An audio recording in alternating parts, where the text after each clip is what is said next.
시편 41편을 보면요, 다윗이 참 간절하게 기도하고 있습니다. 우리 13절 마지막에 보면 아멘을 두 번이나 해요. 아멘, 아멘. 얼마나 바라고 마음에 소원하면 믿습니다, 믿습니다, 이렇게 말하고 있는 것이죠.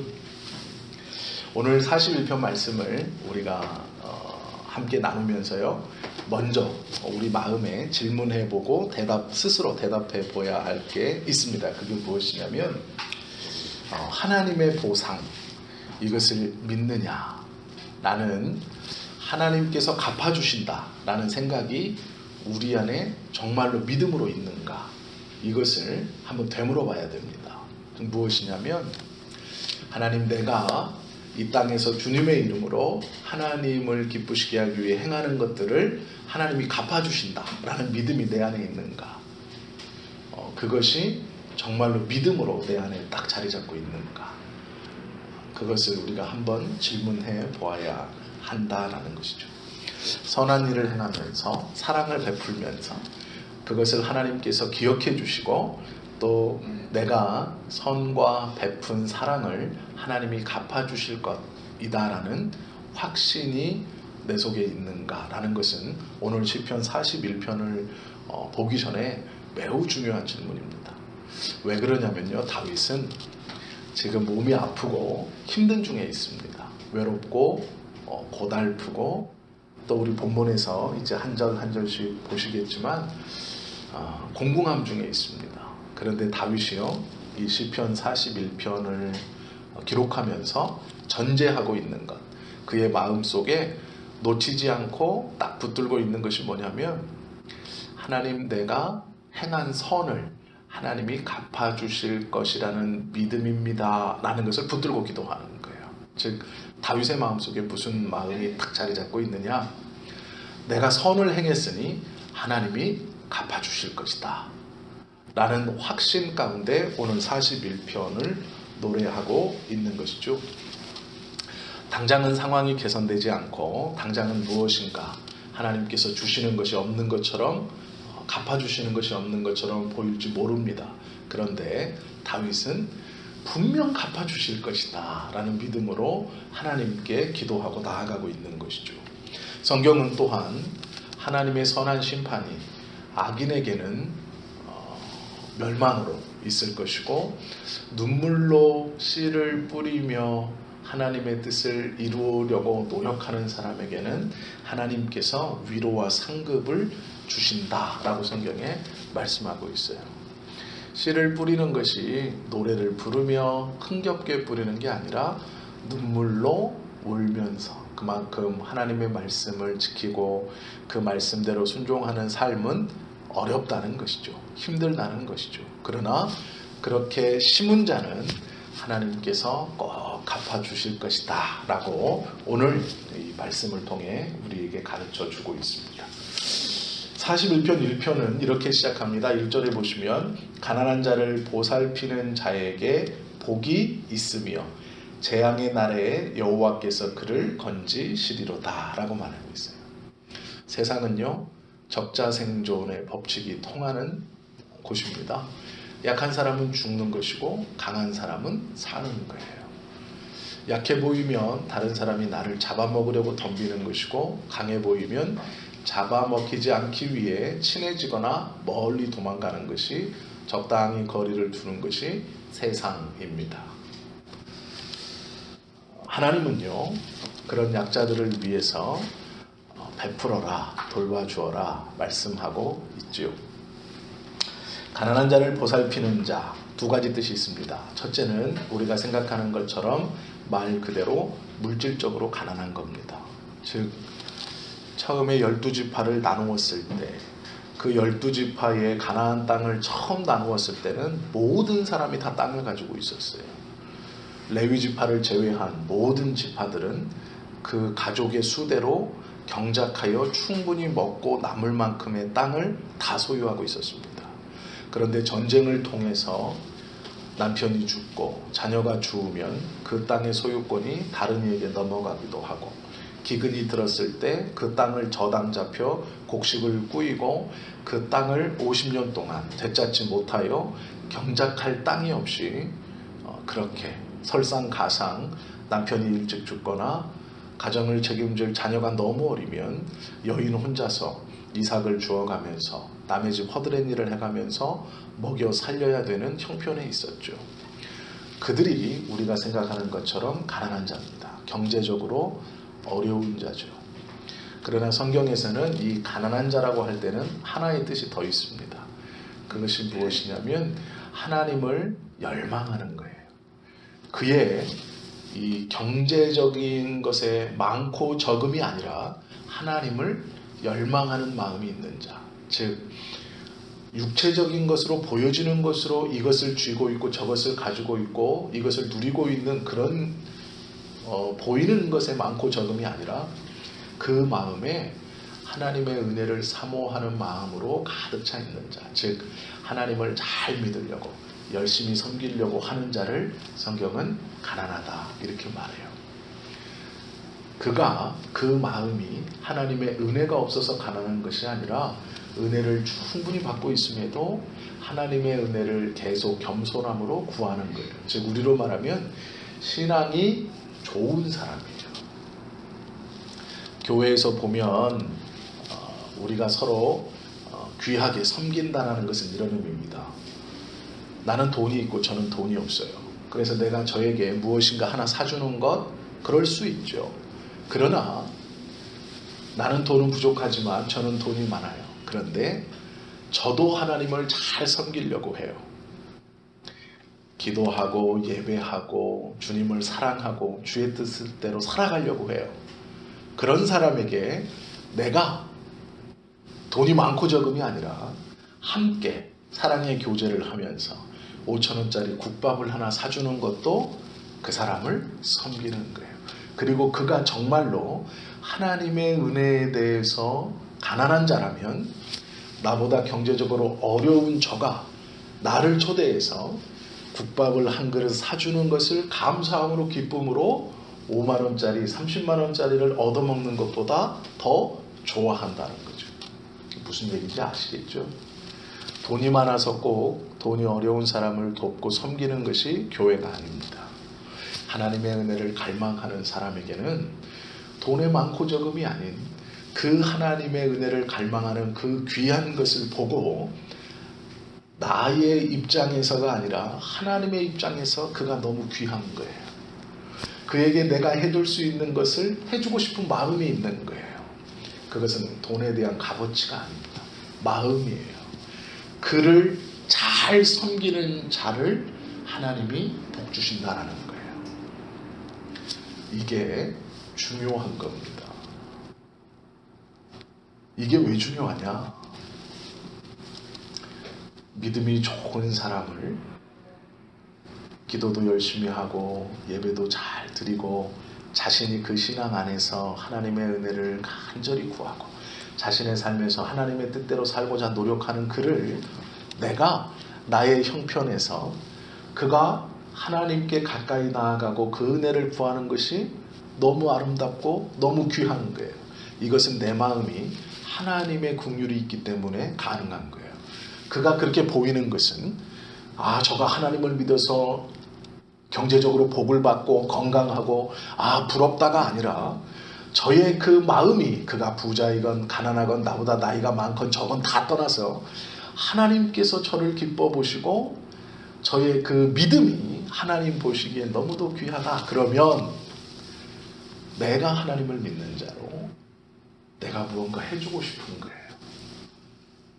커피라도 한 잔 사주고 싶고 그에게 따뜻한 말이라도 해주고 싶고 그게 인간적으로 잘 보이고 싶어서가 아닙니다. 그러나 그것은 나보다 돈이 많건 돈이 없건 동일한 마음으로 일어나는 거예요.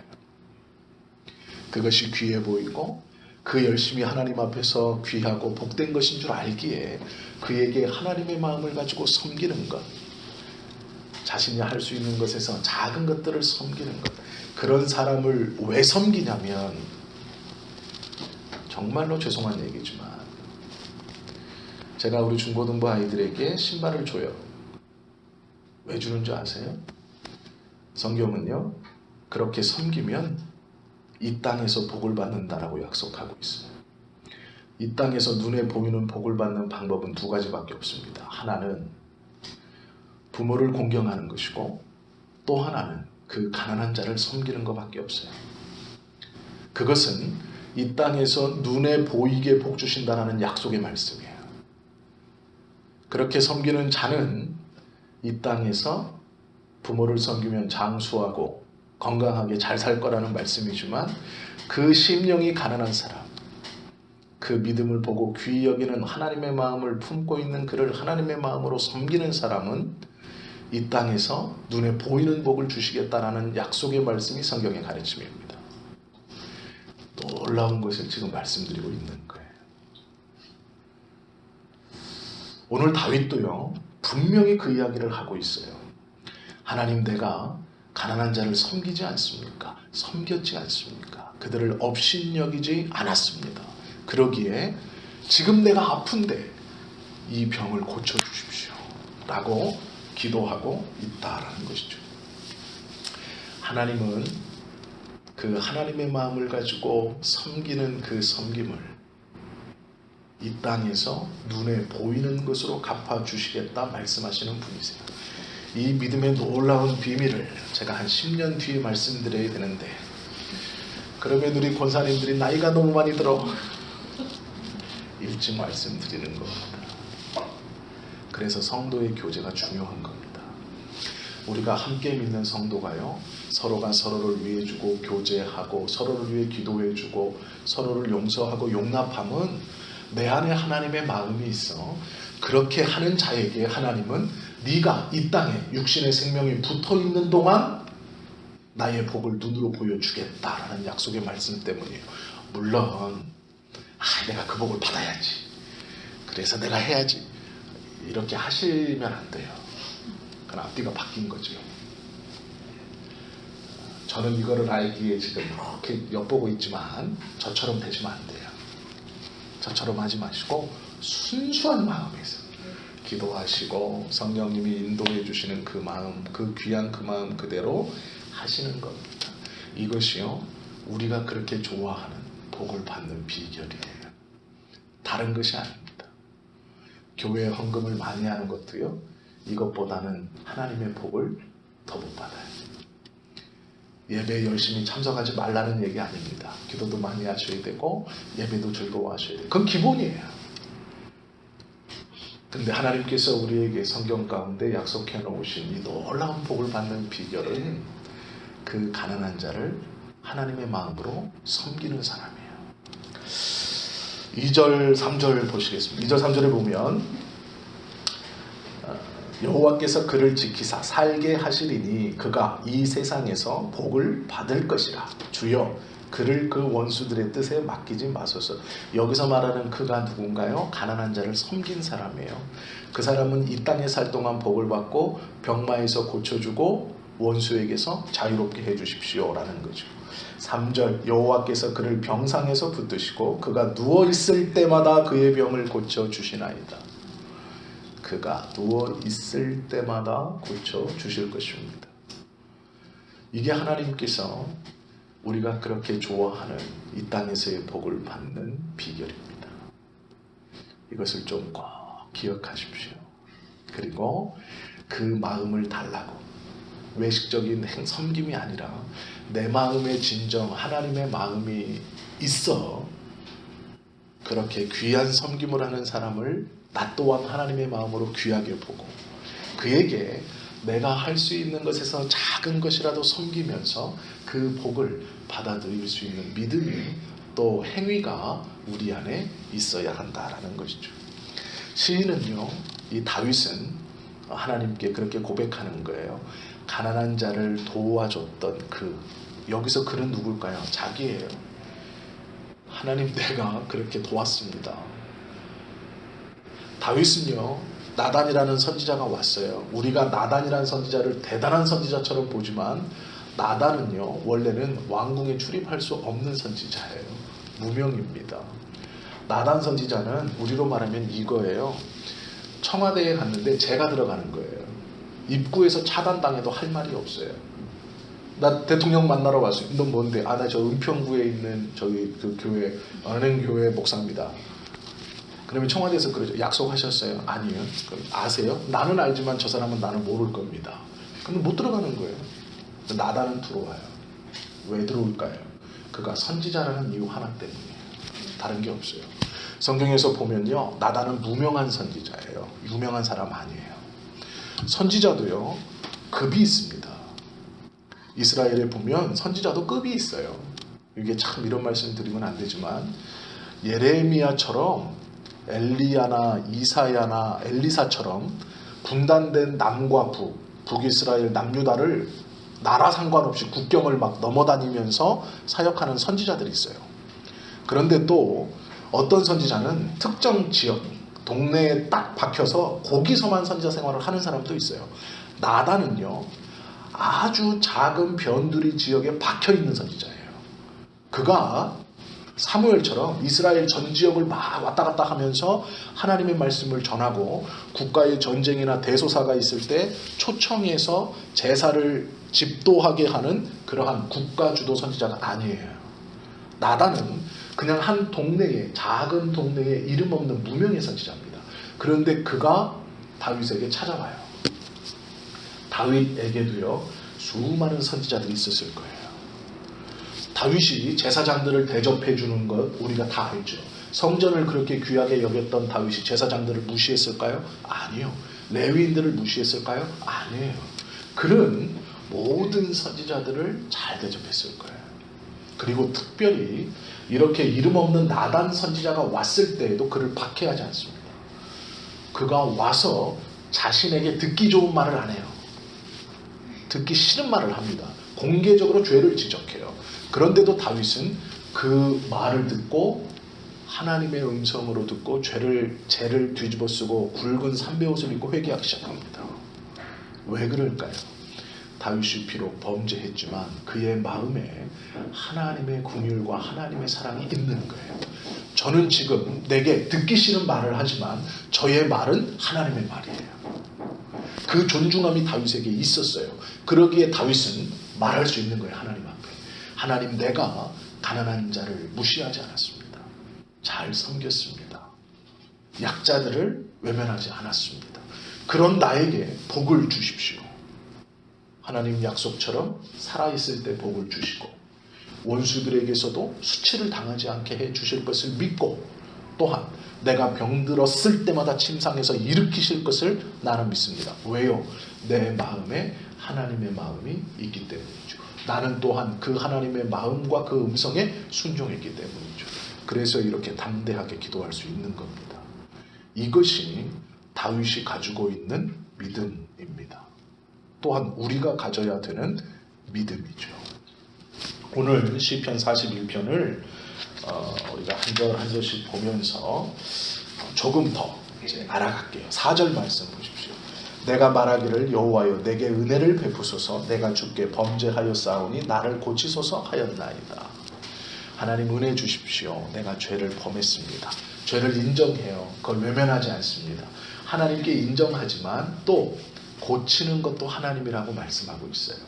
하나님, 내가 죄를 지었어요. 핑계하거나 다른 말 없어요.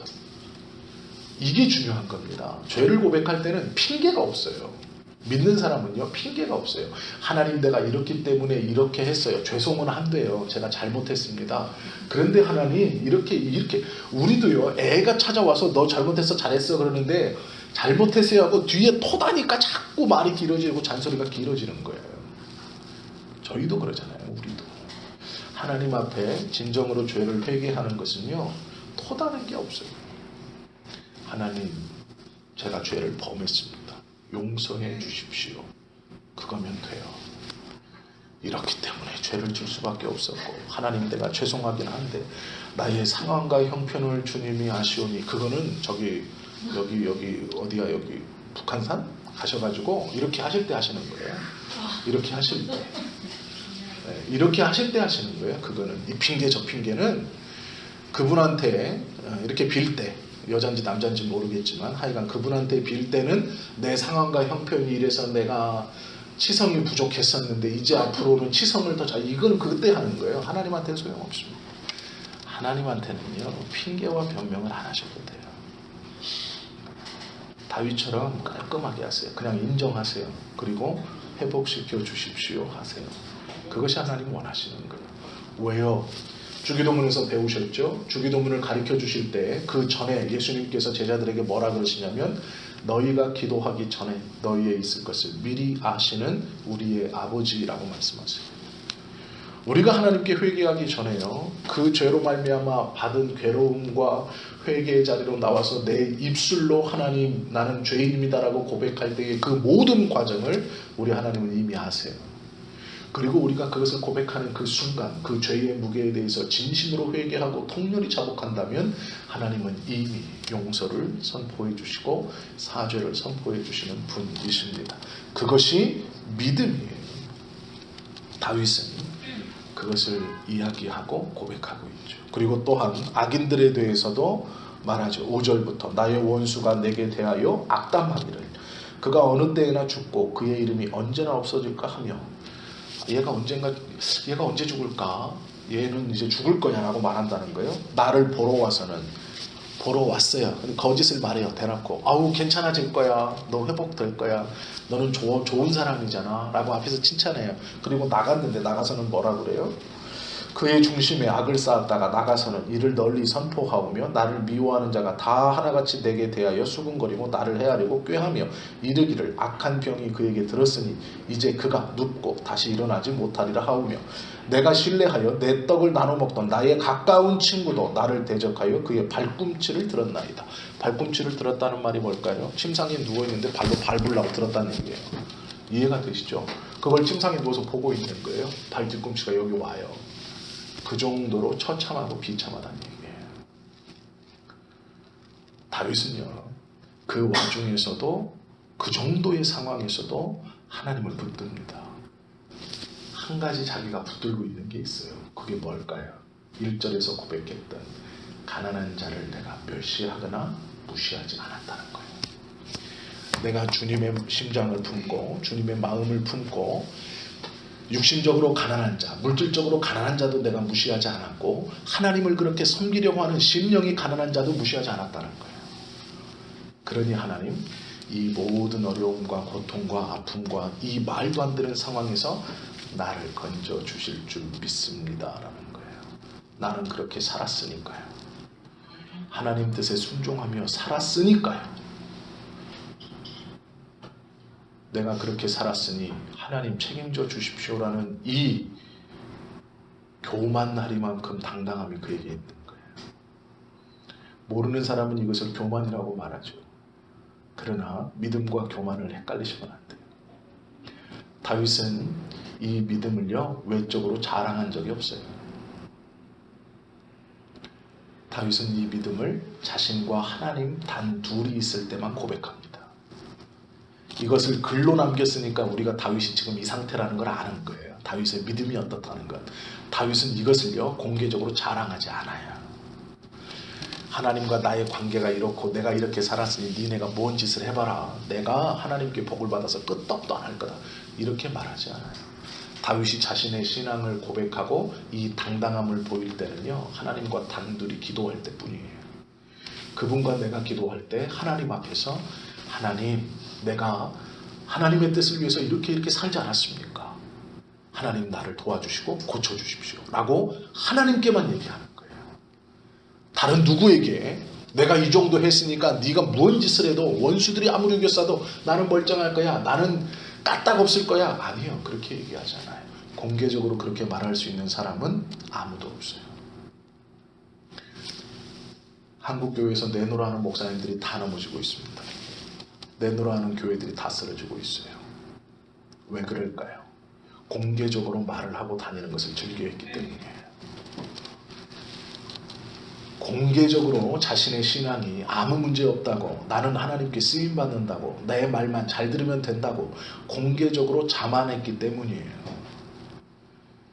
하나님이 그 자만이 거짓이라는 것을 다 드러내 주시는 거예요, 지금.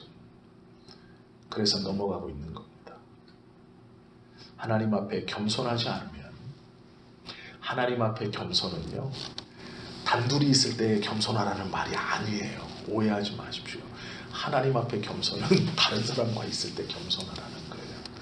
하나님 앞에 둘이 있을 때는요, 겸손할 필요도 없어요. 내 마음이 어떤지 지금 다 알고 계시는 하나님 앞에 가서 위선을 떨 필요가 없어요. 하나님, 나는 내가 볼 때 이건 잘했다고 생각하는데요, 왜 상을 안 줘요? 라고 말할 수 있는 건 하나님 앞에서 뿐이에요. 이해하셨죠? 다윗의 신앙은 그래요. 하나님께는 솔직하게 자신의 마음을 꾸미지 않습니다. 하나님, 내가 이렇게 살았으니 나에게 복을 주셔야 돼요. 하나님께 얘기하는 거예요. 그분이 하나님이기에 가능한 거예요. 왜요? 하나님 앞에서는 자신의 모든 마음들을 솔직하게 드러내 보이는 거예요. 나는 억울해요. 지금 제 벌 좀 주세요. 제가 나한테는 좋은 말하고 뒤에 가서 딴 말 하잖아요. 하나님, 제 벌 좀 주세요. 이걸요, 사람들에게 얘기하는 게 아니에요. 제가 내 앞에서는 좋은 말하고 나가서는 딴 말 하니까 제 분명히 벌 받을 거다. 하나님한테 니네 잘 봐라, 제 분명히 꼬꾸라질 거다. 아니요, 그게 아니에요. 하나님 앞에서만 그 얘기를 하고 있어요. 하나님께, 하나님, 제가 저런 말을 하는데 제 꼬꾸라뜨려 주세요. 그리고 나를 회복시켜 주세요. 나를 낫게 해주세요. 그래서 하나님이 나를 사랑하고 하나님 뜻대로 살아가는 사람들을 복 주신다는 것을 사람들에게 보여주세요. 이것을 하나님께 고백하는 거예요. 세상 앞에서는 믿음 안에 겸손하고 하나님 앞에서는 그 은혜 앞에 솔직함이 우리에게 있어야 하죠. 다윗은 그것을 붙들고 있기에 하나님의 마음에 합한 자라는 칭찬을 들은 겁니다. 그런데 우리는 반대로 얘기해요. 세상 앞에서는 내가 기도하니까 걱정하지 마. 그런데 하나님 앞에 가면 어떻게 돼요? 하나님 이거 안 들어주면 다 개망신인데요. 이렇게 얘기하고 있어요. 반대로 얘기해야 돼요. 열심히 기도하지만 하나님의 뜻이 어디 있는지 모르겠어.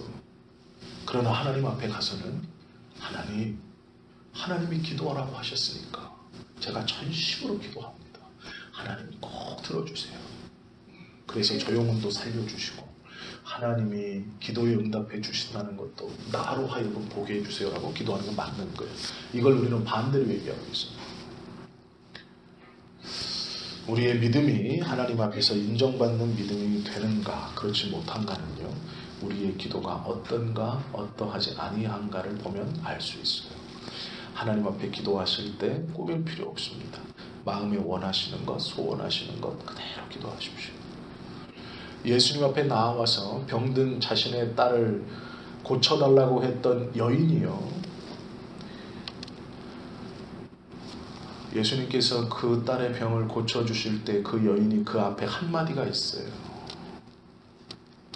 주여, 나는 그렇게 될 줄로 믿습니다. 내가 믿느냐? 주여, 나의 믿음 없음을 도와주십시오. 믿음이 없다는 것도 하나님 앞에 고백하는 거예요. 믿어야 낫는다는 걸 알겠는데 나는 안 믿어져요. 왜요? 당신 처음 봤거든요. 다 고침받았다고 해서 쫓아나왔어요. 얘기해보니까 뭔가 신기하긴 해요. 막 울컥울컥 하는 거예요. 그래서 대답은 해야 될 것 같아요. 대답했습니다. 주여, 믿습니다. 그런데 예수님이 딱 집어 물어봐. 너 진짜 믿냐? 그러니까 바로 얘기해요. 주여, 나의 믿음 없음을 용서. 믿는다고 대답은 해요. 고쳐준다고 하니까 믿는다고 대답은 했는데 아직 안 믿어져요. 그런데 그 안 믿어지는 것까지도 하나님 앞에 고백하는 거예요. 예수님 앞에 고백하니까 예수님이 뭐라 그래요? 내 믿음대로 될지어다라고 말해요.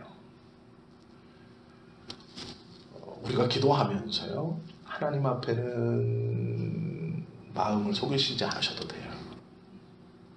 하나님 앞에는 한번 걸르지 않으셔도 돼요. 원하는 것을 그대로 말씀하세요. 들어주실 것 같으면 들어주시고, 그 기도가 잘못된 것 같으면 야, 잘못됐잖아, 이것부터 하고 그리고 와서 기도해야지라고 지혜를 주시기도 하세요. 네가 하나님께 예물을 들고 예배하러 왔다가 형제와 다툰 일이 생각나거든 가서 화목해 하고, 제가 몇 번 말씀드리죠. 예물을 그 자리에 두고 다시 가져가지 말고 그 자리에 두고 너만 가서 형제하고 화목하게 드려라. 이거 아주 중요한 말씀입니다. 목사님 내가 은혜 받았을 때 헌금했는데 보니까 부인하고 상의를 안 해가지고 상의 안 한 거는 이제 집사님 일이고 드린 건 드린 겁니다. 이게 성경에는 없지만 유명한 말 낱장 불입, 이건 전문 용어인데 알아들을 수 있는지 모르시겠네요. 예. 아주 중요한 말이에요. 예물을 두고 하나님이 지혜를 주시는 거예요. 아, 내가 불의한 것이 있구나. 그것을 해결하고 와서 하시라는 거예요.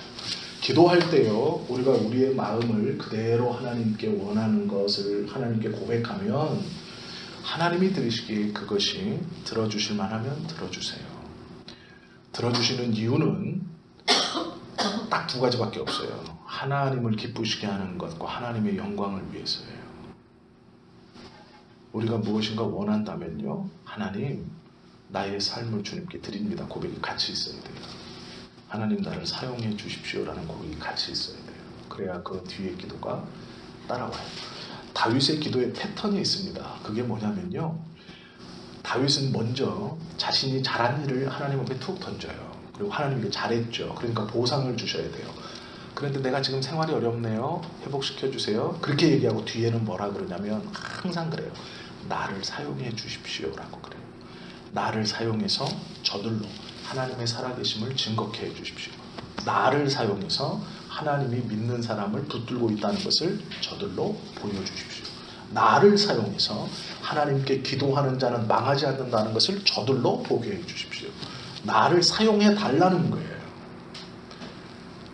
이 말은 나를 드립니다라는 고백이에요. 당신의 뜻대로 나를 사용하십시오. 나를 도구로 하나님의 살아계심도, 하나님의 보호하심도, 하나님의 역사하심도 보여주십시오. 절 사용해 주십시오라는 거예요. 날 사용해 주십시오. 이것이 다윗의 기도의 패턴입니다. 그리고 다윗의 기도가 응답받는 비결이죠. 시편 41편 13절 마지막은 이렇게 끝내요. 이스라엘의 하나님 여호와를 영원부터 영원까지 송축할지어다. 아멘. 11절과 10절을 제가 읽어드릴까요? 내 원수가 나를 이기지 못하오니 주께서 나를 기뻐하시는 줄을 내가 알았나이다. 주께서 나를 온전한 종에 붙드시고 영원히 주 앞에 세우시나이다. 안 세웠는데 세웠대요. 이 말이 그 말이에요. 하나님 주님 앞에 세워주세요. 써주세요. 나를 하나님 세워서 사용하세요 라는 말이에요. 그리고 꼭 끝맺음은 영광을 노래합니다. 이렇게 말이에요. 이 다윗의 기도의 패턴을 우리가 그대로 가져와도 됩니다. 다윗의 기도 응답은요, 하나님의 마음을 정확히 읽고 하는 기도예요. 그는 때로는 부르짖기도 하고 때로는 때를 쓰기도 하고 말도 안 되는 기도를 드리기도 하지만 그의 패턴은 항상 일정함이 있어요. 하나님을 노래하고 자신을 낮추고 하나님의 은혜를 구하고 또 나를 사용해 달라고 말하고 하나님의 영광을 노래해요.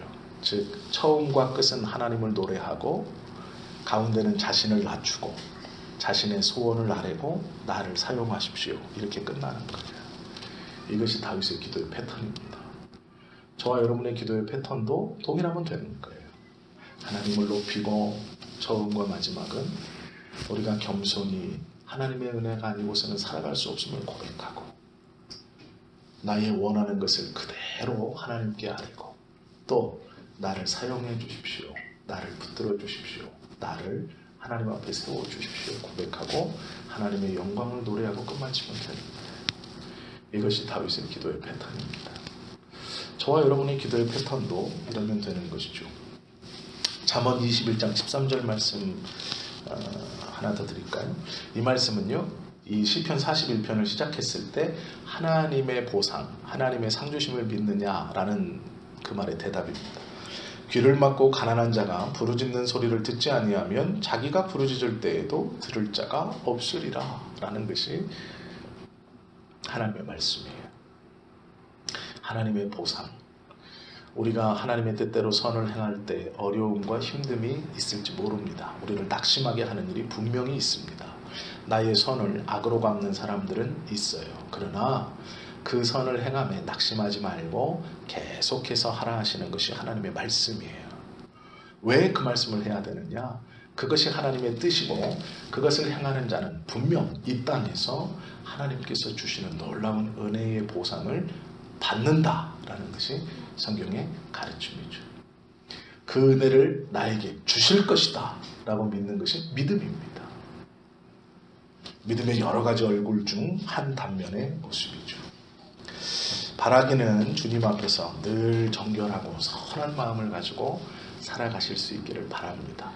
가난한 자, 하나님을 정말로 사랑하는 심령이 가난한 자와 또 우리보다 경제적으로나 환경적으로 조금 어려운 사람들을 우리가 한 교회 안에서 잘 섬기고 그들에게 내가 해줄 수 있는 그 안에서 작은 것이라도 귀한 마음으로 서로 섬기고 이런 하나님의 마음을 품고 하나님께서 그 뜻대로 순종하는 자에게 이 땅에서 우리가 살아있는 동안 그 은혜를 분명히 베풀어 주실 것이라는 믿음.